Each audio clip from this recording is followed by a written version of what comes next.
Kalau ada di antara ibu-ibu dan bapak karyawan BDI yang hari ini sedang merasakan cinta yang sangat begitu mendalam terhadap pasangannya, suami atau istrinya, itu hanya pakai satu rahmatnya Allah. Padahal dengan satu rahmat itu berapa banyak orang yang sering ngomong, ya Allah jangan tinggalkan saya ya mas.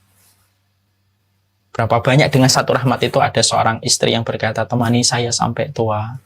Ada banyak seorang laki-laki yang berkata kepada istrinya, jadilah orang yang di sampingku sampai kita nanti melewati masa senja. Itu pakai satu rahmat.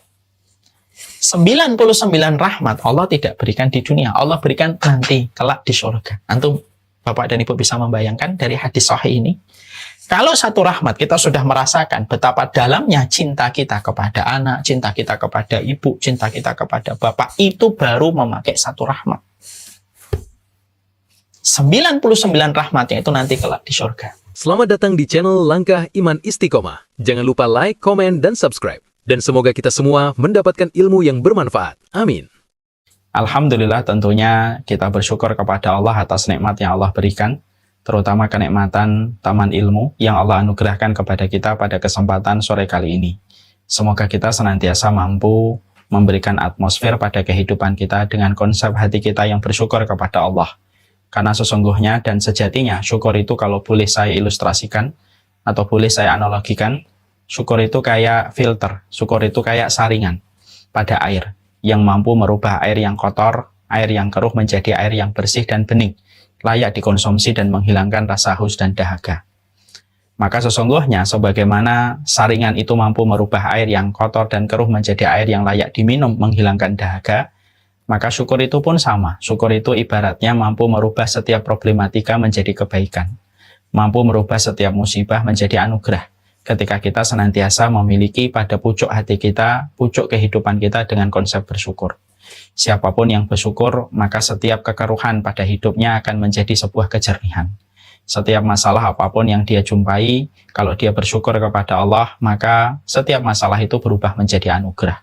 Dan inilah yang menjadikan kita paham, bukan yang masalah itu apa yang belum kita dapatkan, yang masalah bukan terletak pada apa yang didapatkan oleh teman kita, walaupun kita belum mendapatkan, tetapi yang menjadi masalah adalah ketika hati kita tidak memiliki saringan syukur pada setiap lembaran kehidupan kita.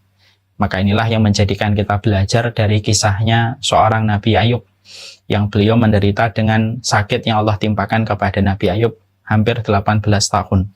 Tetapi istrinya menjumpai bagaimana kesabaran dan bagaimana kekuatan hati dan jiwa Nabi Ayub walaupun beliau menderita penyakit yang berat. Anaknya satu persatu meninggal dunia, binatang ternak yang dia miliki pun dimatikan oleh Allah, hampir semuanya, dan tidak tersisa kecuali penyakit yang menempel pada dirinya. Sampai istrinya menyampaikan sebuah statement, menyampaikan sebuah pernyataan kepada Nabi Ayub.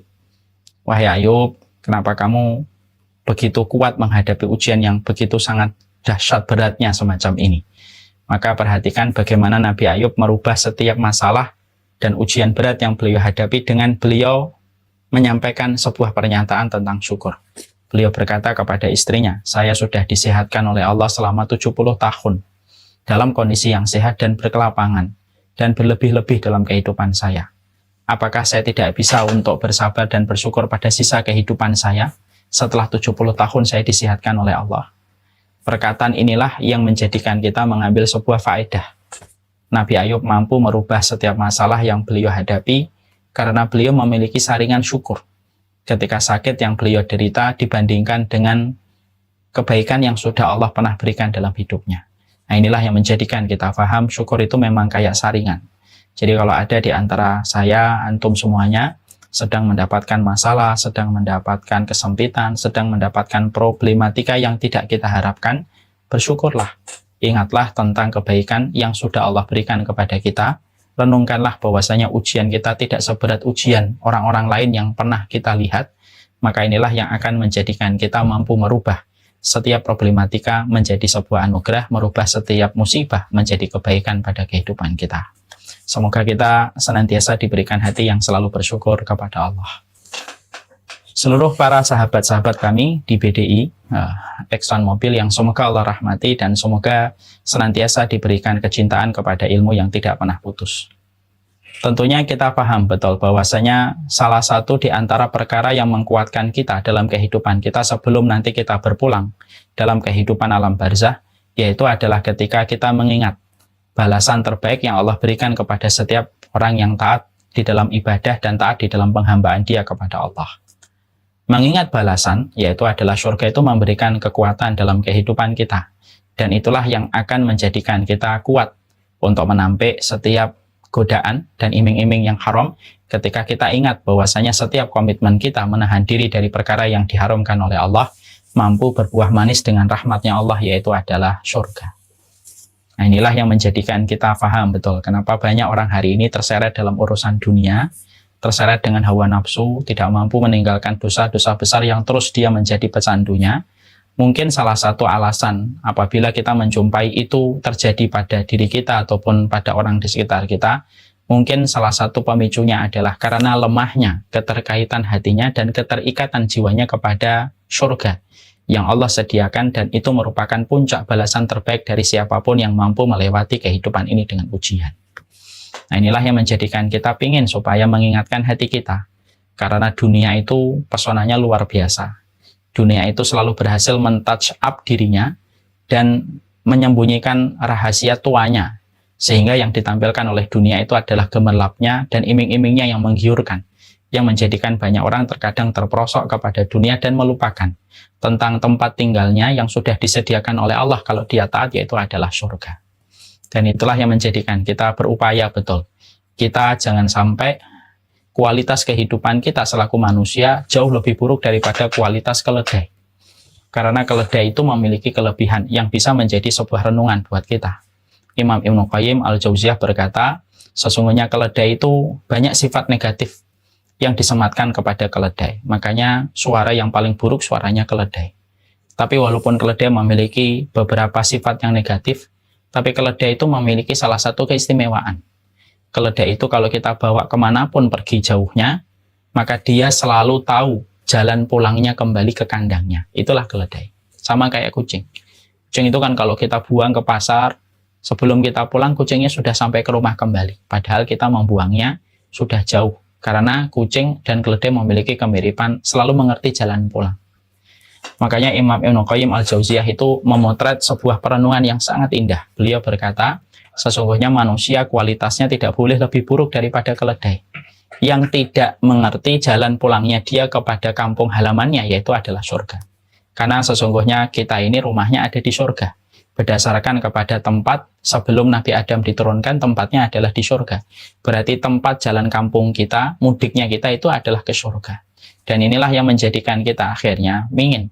Kita tidak ingin kualitas kehidupan kita kayak keledai, tidak ngerti jalan pulang. Yang akhirnya menjadikan kita justru berakhir dengan tempat yang paling buruk, yaitu adalah neraka. Na'udzubillahi min dzalik. Dan inilah yang menjadikan kita membahas 175 jalan ke surga. Kenapa sih kita harus membahas kitab ini, Ustadz? Ya betul, kitab ini kita bahas. Karena kitab ini akan menjadikan kita rindu dan memiliki pucuk-pucuk kangen pada hati kita kepada sebuah tempat yang sudah Allah sediakan. Dan itu rindu tersebut tidak akan pernah kita miliki sampai kita mengkaji dan merenungi referensi. Rindu kepada surga itu tidak timbul secara instan. Tapi rasa rindu kepada surga itu timbul ketika kita mendapatkan referensi, mendengarkan terus dengan telinga kita, memikirkan dan memasukkan ke dalam hati kita, maka timbullah rasa rindu kepada surga. Orang yang rindu kepada surga tentunya tidak mudah menggadaikan kehidupan akhiratnya dengan dunia. Maka inilah yang menjadi alasan kita, kenapa harus membahas kitab 175 jalan ke surga. Karena memiliki rasa rindu kepada surga itu tidak bisa instan, kecuali harus digali dengan referensi. Yang berikutnya adalah karena sesungguhnya kitab ini akan memberikan arahan kepada kita bagaimana jalan pulang kita ke kampung halaman kita, yaitu adalah surga. Dan inilah yang menjadikan kita membahas 175 jalan ke surga, walaupun sudah kita cukup bahas cukup lama, tapi ternyata kita masih berada pada mukaddimahnya. Tidak apa-apa, kita terus kaji secara sistematik, secara runut, supaya betul-betul ada secercah rasa rindu pada hati kita kepada kampung halaman terbaik kita, yaitu adalah surga. Semoga saya, semoga Mas Laude, semua yang hadir pada kesempatan Taman Ilmu, pada kesempatan sore kali ini, semoga kualitas kita tidak lebih buruk daripada keledai. di mana keledai selalu mengerti jalan pulang, dan jangan sampai manusia yang diciptakan di dalam kondisi fi ahsani taqwim justru malah tidak mengerti jalan pulangnya, dia menuju kepada Allah dan kepada kampung akhiratnya, yaitu adalah surga. Bagi yang membawa buku, mari kita buka halaman 30. Tentunya di sini kita bahas ciri-ciri wanita penduduk surga. Di sini kemudian merupakan salah satu di antara fasilitas yang Allah berikan kepada surga itu adalah ada para bidadari yang Allah ciptakan di dalam surga. Tentunya pembahasan masalah bidadari di dalam surga, kenapa tidak ada bidadara, sudah pernah kita sampaikan dulu. Kalau tidak salah, dalam pertemuan offline dulu di kantor. Kalau memang lupa, saya ingatkan kembali. Kenapa tidak ada bidadara, tetapi justru ada bidadari? Apakah surga itu identik dengan kaum laki-laki dan tidak identik dengan perempuan? Tentunya tidak. Allah dan Rasul tidak pernah membedakan laki-laki dan perempuan. Kalau Allah dituduh membedakan antara laki-laki dan perempuan, pertanyaan kita, lalu siapa yang mencintai perempuan kalau penciptanya saja kita tuduh tidak mencintai perempuan? Allah itu mencintai perempuan sebagaimana Allah mencintai setiap laki-laki dari hambanya, dan mereka mendapatkan balasan yang sama dari setiap ketaatan yang mereka lakukan, dan tidak pernah dijadikan perempuan berada pada lapisan yang kedua, pada lapisan primer, pada lapisan sekunder, pada peradaban keimanan, itu tidak pernah. Itu hanyalah sebuah tuduhan-tuduhan tidak terbukti, tuduhan-tuduhan hoax yang selalu dilemparkan sama mereka yang ingin memadamkan cahaya Allah. Makanya kalau kita lihat ya, perempuan itu dimudahkan betul untuk mendapatkan surga. Ibu-ibu dan bapak tidak pernah menjumpai satu agama yang paling memudahkan perempuan untuk memasuki surga kecuali adalah agama iman, agama Islam. Karena Allah yang memudahkan. Makanya perempuan itu Masya Allah, ketika mereka beribadah, mereka tidak perlu ke masjid, mereka cukup berada di dalam rumahnya, tetapi pahala mereka sama dengan laki-laki yang pergi ke masjid. Perempuan tidak dibebankan mereka bertanggung jawab terhadap kondisi ekonomi keluarganya, tetapi laki-laki yang bertanggung jawab terhadap ekonomi keluarganya. Dan semenjak perempuan itu menikah, maka semenjak dia dinikahi seorang laki-laki, maka seluruh perbuatan yang dia lakukan akan ditanyakan pertama kali kepada suaminya sebagai kepala rumah tangga, sebagai ra'in, sebagai seorang pemimpin, sebelum pertanyaan itu ditujukan kepada perempuan. Makanya perempuan itu betul-betul Allah mudahkan di dalam kebaikan, dan Allah tidak pernah menjadikan wanita berada pada lapisan yang kedua. Karena sesungguhnya tidak ada zat yang paling mencintai setiap makhluk yang Allah ciptakan dan Allah rahmati, Allah berikan rahimnya, Allah berikan rahmatnya, kecuali yang paling besar adalah Allah, dan tidak ada yang mengalahkan kecintaan Allah kepada makhluknya. Ini yang kita harus bahas dulu. Setelah kita memahami bahwasanya kecintaan Allah itu begitu besar kepada laki-laki dan kepada wanita yang taat kepada Allah, maka pertanyaan kita, kenapa ada bidadari tetapi tidak ada bidadara? Tentunya ini kita harus paham. Jawaban yang kedua adalah walaisa dzakaru kal unsa. Laki-laki dan perempuan itu memang tidak pernah sama dalam proses penciptaan, dalam proses fisiknya, dalam proses psikologinya, itu tidak pernah sama. Makanya sesungguhnya perempuan itu tidak membutuhkan banyak laki-laki, tetapi perempuan itu membutuhkan satu laki-laki yang bertanggung jawab dan memberikan kasih sayang kepada mereka. Beda dengan kemudian laki-laki sebagian di antara mereka yang memang mereka itu fitnah terbesarnya adalah perempuan. Makanya Allah memberikan bidadara di surga supaya setiap laki-laki di atas muka bumi ini mereka mampu menahan dari yang haram supaya mereka mendapatkan yang halal dalam kehidupan kelak di surga, ketika mereka menjaga dirinya dari perempuan-perempuan yang tidak halal baginya dalam kehidupan di dunia. Ya, dan fitnahnya laki-laki itu perempuan, makanya Allah memberikan kepada laki-laki nanti di surga itu bidadari. Kalau perempuan itu tidak membutuhkan bidadara. Karena perempuan itu membutuhkan suaminya yang memberikan kasih sayang, memberikan tanggung jawab, dan itu lebih daripada cukup. Karena memang fitnahnya perempuan itu bukan pada laki-laki, tapi fitnahnya perempuan itu adalah pada hartanya atau pada rumahnya. Makanya selalu identik perempuan itu kalau disebutkan di dalam Quran dan hadis, kalau berkaitan tentang surga, selalu identik dengan sebuah sifat yang bernama rumah. Ya. Makanya permintaan dari Asiyah binti Muzahim itu apa? Dibangunkan untuknya sebuah rumah di surga.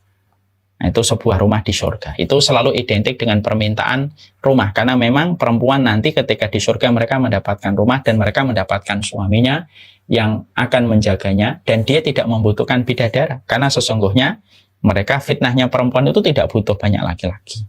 Itu diantara proses penciptaan laki-laki dan perempuan yang berbeda. Berbeda itu bukan berarti membedakan. Berbeda itu berarti karena memang karakternya di dalam penciptaan semacam itu. Kemudian kenapa ada bidadari, tidak ada bidadara? Karena sesungguhnya kita paham Allah itu mensifati dirinya pada surat Al-Anbiya, la yus'alu amma yaf'alu wa hum yus'alun. Allah tidak ditanya tentang apa yang Allah perbuat, tetapi kitalah yang akan ditanya.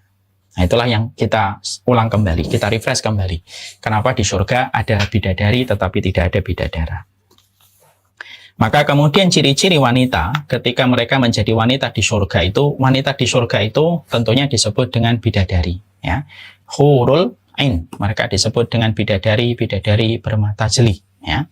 Sebelum saya menyampaikan tentang bidadari ini dan bagaimana surat Al-Waqiah itu menjelaskan tentang para bidadari di surga, penting harus kita paham, dan ini termasuk perkara pokok yang banyak orang belum mengetahui. Wanita di surga wanita di dunia yang mendapatkan surga itu jauh lebih cantik dan lebih mempesona daripada bidadari. Ini akidah di dalam Ahlussunnah wal Jamaah. Kenapa wanita di bumi yang memasuki surga mereka menjadi wanita yang sangat mempesona dan sangat istimewa dibandingkan para bidadari? Padahal para bidadari dijelaskan, kalaulah mereka memandang, ya, kalaulah kemudian mereka memandang, maka sesungguhnya pandangannya itu bisa menyinari seluruh permukaan bumi. Tapi ternyata ketika nanti para penduduk bumi dari kalangan wanita yang mereka mampu mendapatkan surga dengan rahmatnya Allah, maka kecantikan para wanita di dunia itu mengalahkan para bidadari. Kok bisa, Ustaz? Iya. Jadi tidak perlu khawatir bahwasanya nanti kalau suami saya sama bidadari, saya harus gimana? Tidak perlu khawatir, karena sesungguhnya para wanita di dunia yang memasuki surga itu mereka menjadi pemimpin para bidadari di surga. Pemimpinnya itu wanita bumi yang memasuki surga. Kenapa, Ustaz? Maka para ulama menjelaskan, karena bidadari semenjak pertama kali diciptakan, mereka tidak pernah melewati ujian sebagaimana para wanita bumi melewati ujian. Mereka tidak pernah melewati fase melahirkan, mereka tidak pernah melewati fase menyusui, mereka tidak pernah melewati fase mengalahkan nafsunya, mereka tidak pernah melewati fase bagaimana dia menyampai hawa nafsunya supaya mengikuti suaminya, bagaimana dia harus bangun di tengah malam, harus kemudian kerongkongannya kering ketika melaksanakan puasa, tidak pernah bagaimana perutnya kosong ketika dia menjalankan puasa sunnah, tidak pernah dilewati oleh mereka, para bidadari itu. Yang melewati itu adalah para wanita-wanita bumi yang taat kepada Allah. Maka setiap ujian yang dilewati oleh para wanita-wanita bumi sampai dia layak mendapatkan rahmat untuk dimasukkan ke dalam surganya Allah, inilah yang menjadikan para wanita bumi mereka dimuliakan oleh Allah dan mereka menjadi pemimpin para bidadari yang ada di surga. Jadi kecantikan para bidadari tidak akan pernah mampu mengalahkan wanita-wanita bumi yang mereka telah menjadi penduduk surga. Ya. Dan itu yang kita harus paham. Kebersamaan seorang laki-laki, karena setiap laki-laki nanti ketika di surga mendapatkan 2 istri dari kalangan bidadari. Tapi kebersamaan laki-laki penduduk surga bersama dengan para bidadari tidak akan pernah mengalahkan romantismenya seorang laki-laki bersama dengan istrinya kalau mereka berkumpul di surga. Karena nanti suami istri kaitannya dengan hubungan hari akhirat itu terbagi berbeda-beda. Ada suami istri yang sama-sama masuk neraka.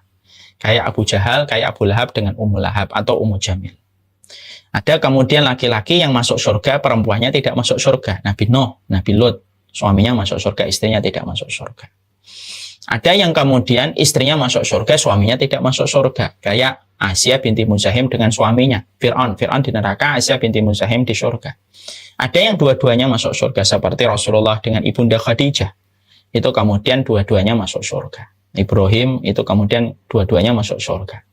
Maka ketika suami lalu kemudian mereka mendapatkan istrinya juga berada di surga, maka sesungguhnya ketika ada suami istri mereka itu kemudian di surga, romantisme antara suami istri yang di surga, yang bertemu kembali di surga jauh lebih besar daripada romantisme ketika seorang penduduk surga bersama dengan para bidadari. Kok gitu, Ustaz? Iya, karena laki-laki penduduk surga ketika mereka mendapatkan balasan dengan 2 wanita bidadari di surga, tidak ada sebuah kisah yang bisa mereka share. Dan tidak ada sebuah cerita yang bisa mereka bagi di antara mereka dengan para bidadari itu. Karena bidadari tidak memiliki kisah-kisah romantisme dengan laki-laki yang menjadi pemiliknya di antara penduduk surga. Beda laki-laki dan perempuan yang suami istri ketika mereka berhasil melewati ujian kehidupan, mereka ketika memasuki surga, keindahan mereka ketika di surga itu tidak bisa dikalahkan dengan keindahan laki-laki itu bersama bidadari. Kenapa? Mereka akan teringat perjuangan-perjuangan yang mereka lewati ketika dulu di dunia. Sampai akhirnya mereka dua-duanya mendapatkan rahmat dan menjadi pasangan yang dipertemukan kembali oleh Allah di surga. Ya. Jadi kalau memahami bidadari itu harus kita pahami dengan ilmu supaya tidak timbul prasangka dan tidak timbul komentar yang tidak semestinya. Ya. Memang di dalam surga itu ada bidadari, tapi kedudukan bidadari itu kalah dengan wanita bumi yang memasuki surga. Memang betul laki-laki akan mendapatkan 2 bidadari, tapi romantisme laki-laki bersama para bidadari itu tidak ada romantismenya. Karena romantisme dia bersama dengan istrinya kalau dua-duanya memasuki surga. Makanya dijadikan oleh Allah, kalau bagi suami istri pada waktu di surga, dan ini membuat kita harus mengimaninya, setiap satu pekannya, para laki-laki mereka akan pergi ke pasar, tapi pasar yang tidak berjualan jual beli. Mereka akan kemudian setiap hari Jumat mereka pergi ke pasar dan mereka mendapatkan angin dari utara. Setiap angin itu berembus mengenai wajah mereka, bertambah gagahlah dan bertambah tampanlah setiap laki-laki penduduk surga. Dan perempuan yang ditinggalkan, istri mereka yang ditinggalkan di rumah, maka mereka akan ditambah kecantikannya oleh Allah. Dan itulah yang menjadikan hubungan suami istri di surga itu betul-betul maksimal, yang tidak bisa disamakan dengan hubungan cinta yang pernah terjadi ketika di dunia. Bapak dan Ibu, saya ajak untuk merenung tentang bagaimana kualitas cinta suami istri di dunia dan di akhirat. Bapak dan Ibu tahu, Allah memiliki mi'atu rahmat. Allah itu memiliki 100 rahmat. Satu rahmat Allah bagikan kepada seluruh makhluknya di dunia. Itu pakai satu rahmatnya Allah. Disitulah kita menjumpai ada seorang suami cinta sama istrinya, ada istri cinta banget sama suaminya, ibu sayang sama anaknya, binatang buas tidak menerkam anaknya, itu pakai satu rahmat yang Allah bagikan kepada seluruh makhluknya. Dari semenjak Nabi Adam sampai nanti manusia yang terakhir yang melihat surga, yang melihat matahari terbit dari arah barat. Itu pakai satu rahmat. Kalau ada di antara ibu-ibu dan bapak karyawan BDI yang hari ini sedang merasakan cinta yang sangat begitu mendalam terhadap pasangannya, suami atau istrinya, itu hanya pakai satu rahmatnya Allah. Padahal dengan satu rahmat itu berapa banyak orang yang sering ngomong, ya Allah jangan tinggalkan saya ya mas.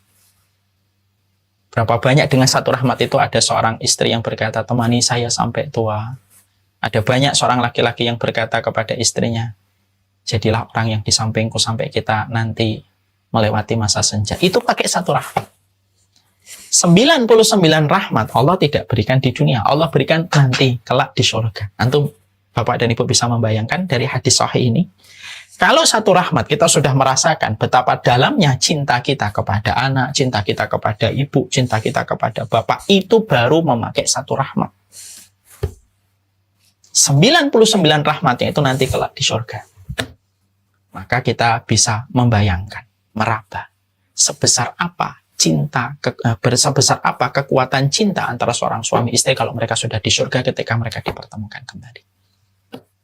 Makanya inilah yang menjadikan kita harus paham ya, visi kehidupan kita bersama keluarga kita yaitu adalah bagaimana kita itu bukan sehidup semati tetapi sehidup sesurga.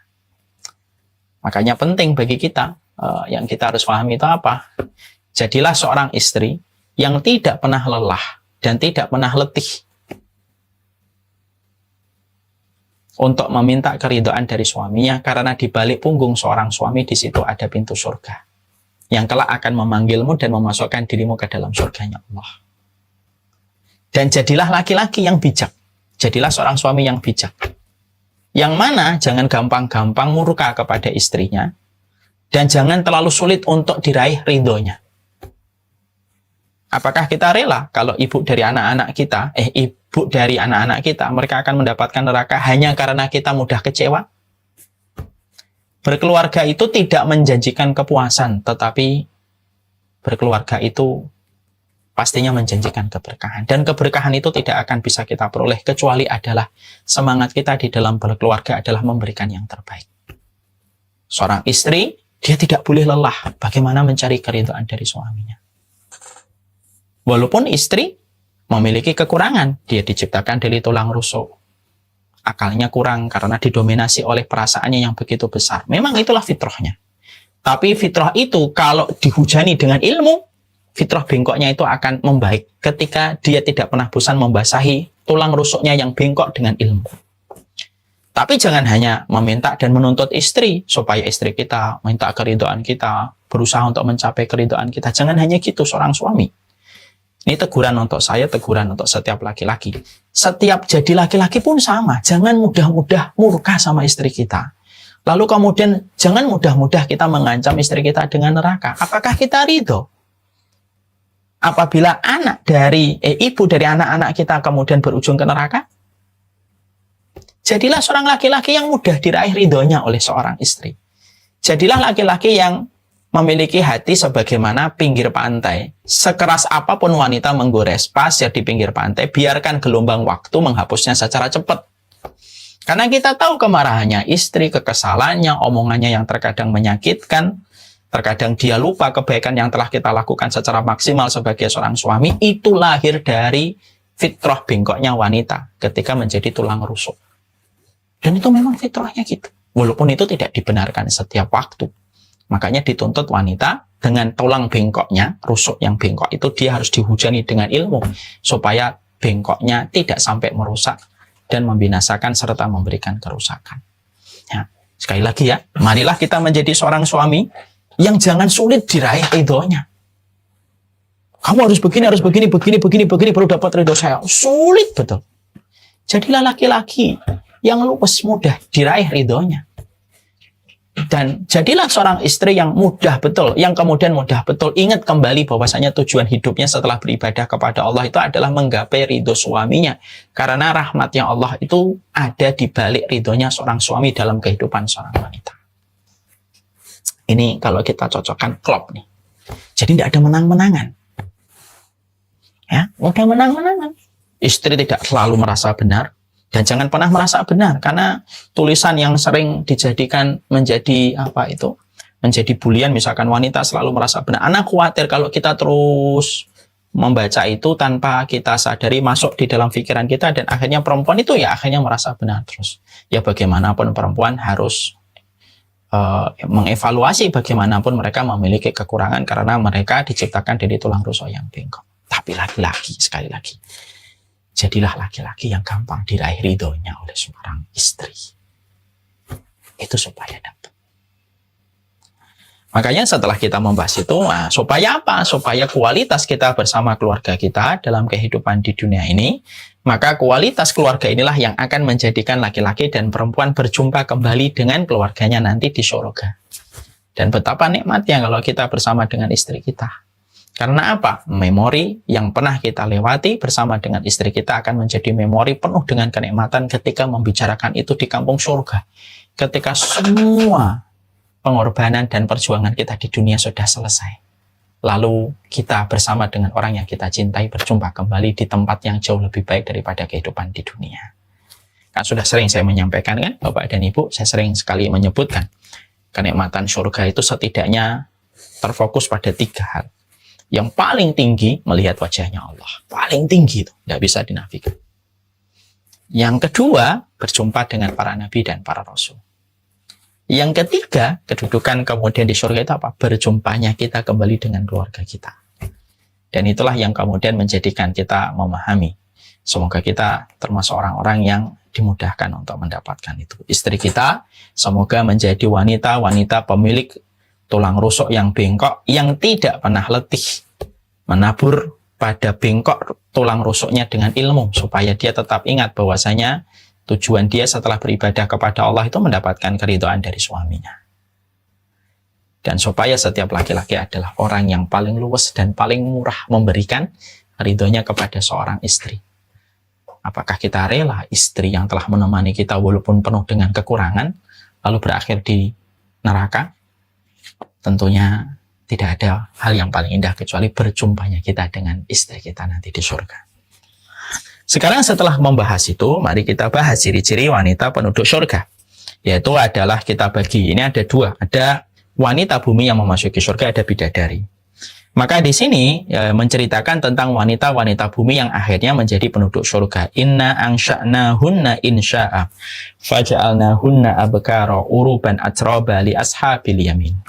Sesungguhnya kami menciptakan mereka para bidadari dengan langsung. Kami jadikan mereka gadis perawan penuh cinta lagi sebaya umurnya, dan kami berikan mereka kepada golongan kanan dari para penduduk surga. Artinya bahwasanya para wanita di surga, entah dia bidadari ataukah memang istrinya di dunia yang memasuki surga, maka dijadikan oleh Allah bagaimana mereka itu dalam kondisi gadis setiap waktunya. Sehingga tidaklah seorang suami mendatangi mereka kecuali Allah jadikan kembali mereka sebagaimana gadis. Dan tentunya sudah saling paham ya, umur kita nanti ketika menjadi penduduk surga itu umur kita adalah antara 30 sampai 33 atau 35. Umur ini range-nya Allah berikan kepada penduduk surga karena puncak kematangan fisik kita itu ya di antara 30 sampai 35 itu. Ya. Makanya dijadikan mereka sebagaimana gadis-gadis yang Allah berikan untuk memaksimalkan puncak kebahagiaan yang didapatkan di dalam kehidupan di surga kelak. Ya, makanya inilah puncak kebahagiaan itu adalah di surga. Ada sebuah perkataan bagus ya dari Syekh Ali Tontowi, kalau tidak salah, kepada kita. Beliau mengatakan kepada kita, aku mencari kata bahagia dan aku tidak menemukan bahagia di dalam Al-Quran kecuali hanya disematkan di sebuah tempat, yaitu adalah di surga. Allah menyampaikan kata bahagia itu berkaitan tentang surga hanya di satu tempat. Wa ammal ladzina su'idu fafil jannah. Orang yang bahagia itu ya nanti di surga. Ya karena memang itulah yang menjadikan kita paham. Semuanya di surga itu tidak ada celah untuk tidak bahagia. Semuanya di-range oleh Allah, diatur oleh Allah, diformat oleh Allah, semuanya merasa bahagia. Sehingga tidak ada satu tempat di surga itu kecuali memberikan kebahagiaan secara maksimal. Beda dengan kehidupan kita di dunia kan. Kalau kehidupan kita di dunia tidak lepas dari berbagai macam ujian, kesulitan, kesukaran, dan berbagai macam konsekuensi dari ujian itu karena memang dunia adalah tempat hukuman.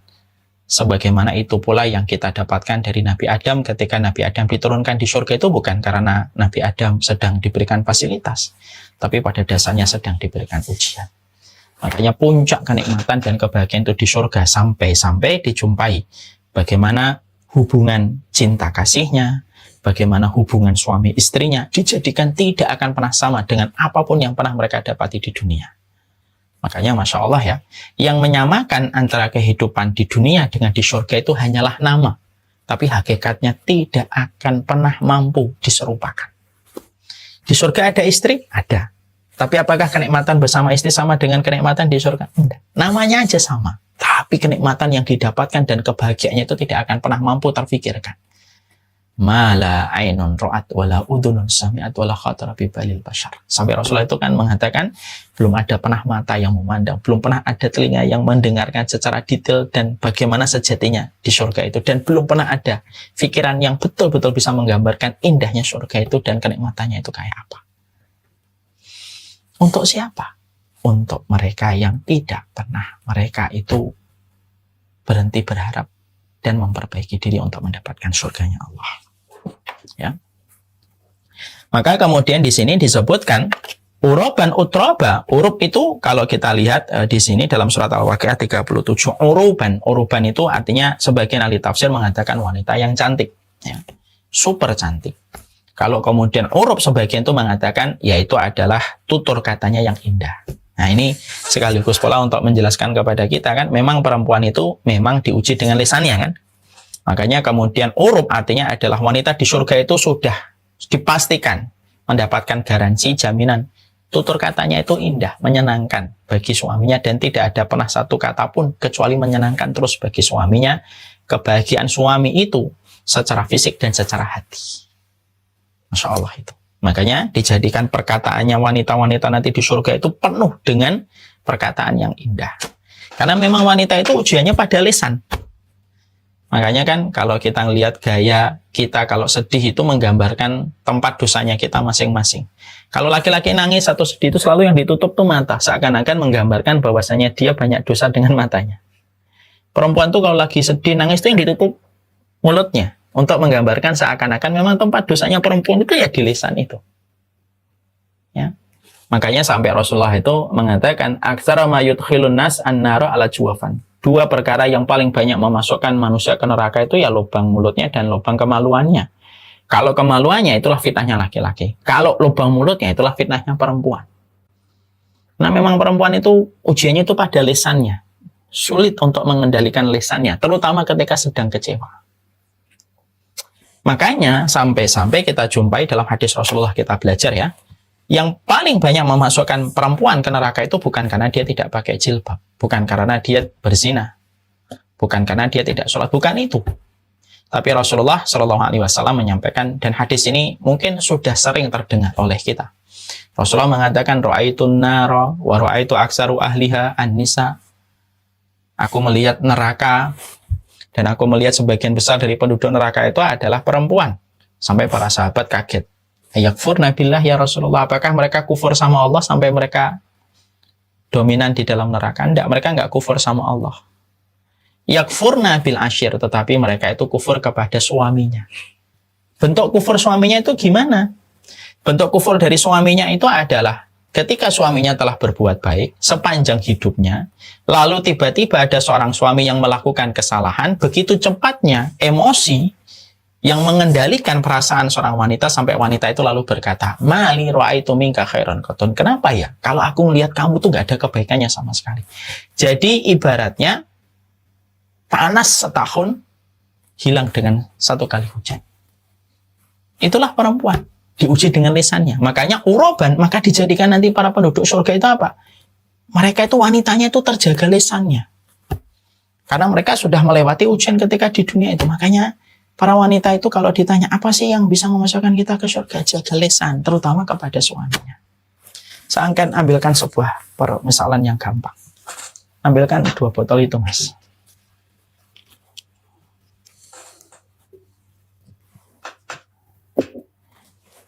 Ini sebuah permisalan aja, Bapak dan Ibu.